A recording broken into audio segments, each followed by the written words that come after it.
Na diva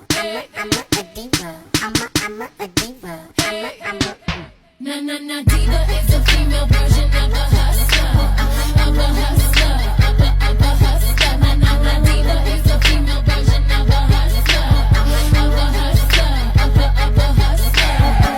Stop the track, let me say facts. I told you give me a minute and I'll be right back. 50 million around the world and they said that I couldn't get it. I think that's so. Pernah nggak sih kalian ngomong, ini aku capek banget, mentally drain, atau kita bahasnya offline aja ya, dan kalian ngerasa itu oke-oke aja didengar dan gak ngerasa aneh, dan gak ada yang ngomong, ini dua bahasa yang dicampur ya sebenarnya. Padahal itu bukan sepenuhnya bahasa Indonesia dan bukan sepenuhnya bahasa Inggris. Menurut aku, campur kode itu udah jadi bagian dari cara ngomongnya anak muda zaman sekarang. Bukan karena kita nggak bisa bahasa Indonesia, tapi karena kita dikelilingi oleh banyak bahasa. Nih ya, bangun tidur, buka HP, scroll medsos, isinya bahasa campur. Kayak misalnya waktu kamu nonton film. First boyfriend Kyle, who was totally gorgeous, but then he moved to Indiana.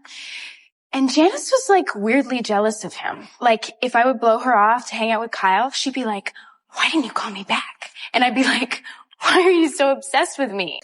YouTube. Di Suriname, money changer atau tempat tukar uang itu ada yang drive-thru. Atau dengerin musik juga pasti bahasanya campur-campur kan. Jadi itu bikin otak kita kebiasa. Makanya muncul kalimat-kalimat kayak, aduh aku literally capek banget. Atau aku lagi insecure sama diri sendiri. Next kita bahas ya. Atau masalahnya tuh, which is dia sama sekali gak jujur gitu. Dan semuanya itu terasa normal karena orang-orang di sekitar kita juga pakai bahasa yang sama. Kalau gue sih, I mean like TikTok is the new dating apps bro, not gonna lie. Oh, iya. Parmin di TikTok oke sih. Nah gue like kayak, lu lihat cewek TikTok nih, lu klik profilnya, Liriknya. muncul di FYP, langsung gua DM, gue basa-basi. Ada satu hal menarik yang menurut aku sering luput buat dibahas, yaitu sebenarnya lidah orang Indonesia itu fleksibel banget. Secara bunyi, bahasa Indonesia itu relatif sederhana. Dari vokalnya, jelas, pengucapannya, tegas. Jadi ketika kita dengar ada orang lain yang ngomong dari bahasa lain, lidah kita itu lebih cepat buat menyesuaikan. Itu sebabnya kenapa orang Indonesia gampang niru aksen bahasa Inggris, gampang menangkap logat Korea atau Jepang, dan relatif pede buat ngomong bahasa asing. Makanya campur kode itu nggak terlalu maksa di mulut kita. Bahkan bukan cuma kata yang kita serap, tetapi juga dari logika bahasanya. Kayak misalnya literally, itu kan artinya secara harfiah, tetapi kita pakai untuk sehari-hari itu sebagai penekan perasaan. Terus kalau untuk struktur kata, misalnya, which is dia bikin aku kesel, itu kan struktur bahasanya Indonesia, tetapi kata penghubungnya bahasa Inggris. Kalau dipikir lebih jauh, campur kode itu bukan cuma sekedar bahasa, tetapi juga identitas diri. Kayak cara kita berbicara seringkali mencerminkan lingkungan pergaulan, media yang kita konsumsi, dan pembawaan apa yang ingin kita tampilkan, gitu. Di beberapa circle, campur bahasa itu terasa lebih nyambung sih. Bukan karena untuk menunjukkan kita pintar, tetapi untuk menunjukkan bahwa kita satu frekuensi dengan mereka. Hey yo bro, Assalamualaikum warahmatullahi wabarakatuh. Ramadan Kareem bro. Waalaikumsalam warahmatullahi wabarakatuh. I just want to say taqabbal minna wa minkum salih al-amal. Bahasa dalam hal ini berfungsi sebagai penanda sosial. Ia bisa mendekatkan, tetapi juga bisa menciptakan batas dengan mereka yang tidak terbiasa dengan campur bahasa tersebut. Media sosial punya peran yang besar dalam penyebaran campur kode ini. Kayak misalnya caption, tweet, komentar, video pendek,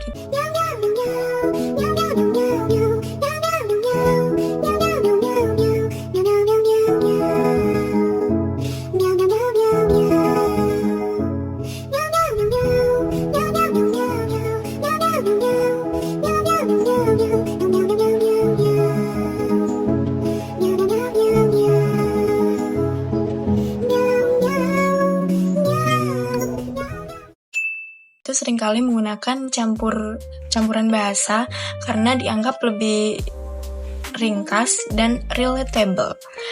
Masalahnya, bahasa di media sosial ini seringkali direplikasi. Satu bahasa dipakai oleh satu orang, terus kemudian semuanya menggunakan bahasa tersebut. Jujur, gue akuin.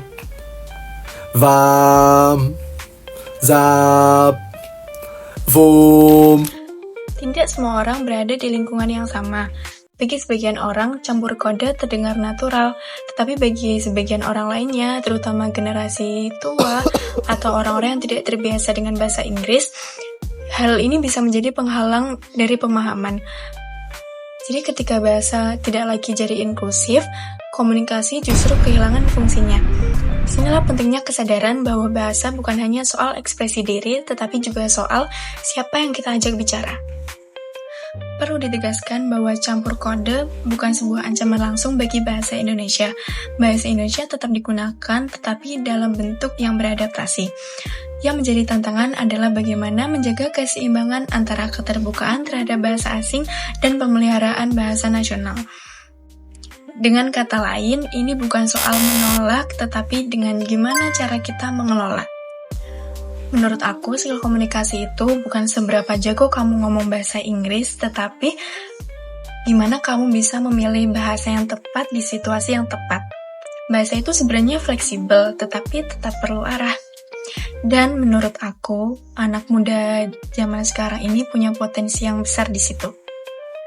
Jadi pertanyaannya bukan sebenarnya boleh nggak sih campur kode itu, tapi apakah kita sadar kita sedang berkomunikasi di konteks yang seperti apa? Karena ketika kita sadar dalam bahasa, itu artinya kita juga sadar dalam cara berkomunikasi. Jika campur kode terus dilakukan tanpa kontrol, bisa jadi bahasa Indonesia itu akan hilang. Bukan hilang, tapi tergeser. Sebenarnya Indonesia juga ada kata-kata seperti itu, cuma kalah ngetren sama kata-kata yang sering kita pakai sehari-hari sekarang ini. Kalau kita jujur ke diri kita sendiri, pasti hampir semua dari kita pernah pakai campur kode. Dan itu nggak salah. Yang penting adalah kesadaran bahwa setiap situasi punya tuntutan bahasa yang berbeda. Kesadaran inilah yang membuat komunikasi itu bukan hanya terdengar keren, tetapi juga tepat. Di satu sisi itu emang keren sih, tapi di sisi lain, kalau kita ke bawah itu di semua situasi, misalnya waktu presentasi. Hi everybody. This is our presentation on the Great Potato Famine.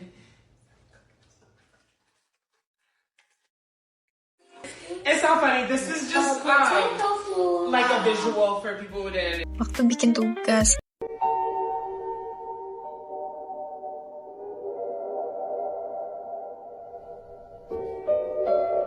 Atau waktu bikin konten yang sifatnya publik. Jalan-jalan ke Dubai. Udah nyampe Dubai nih.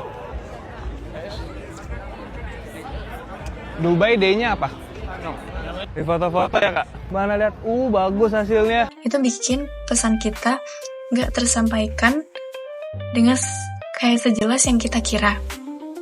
Menurut aku, masalahnya itu bukan di percampuran bahasanya, tetapi kesadaran kita dalam memakainya.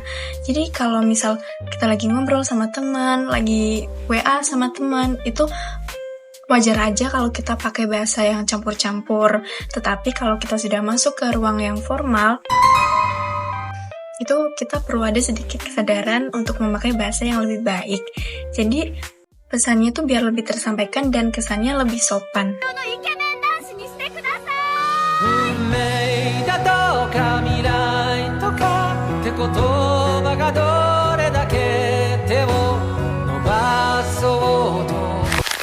Pada akhirnya, kemampuan berbahasa itu bukan hanya tentang menguasai satu bahasa, tetapi juga kita tahu kapan dan di mana bahasa itu harus digunakan.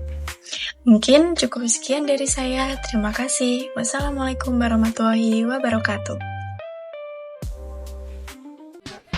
Na na na diva is a female version of a hustler, of a hustler, of a hustler. Na na na diva is a female version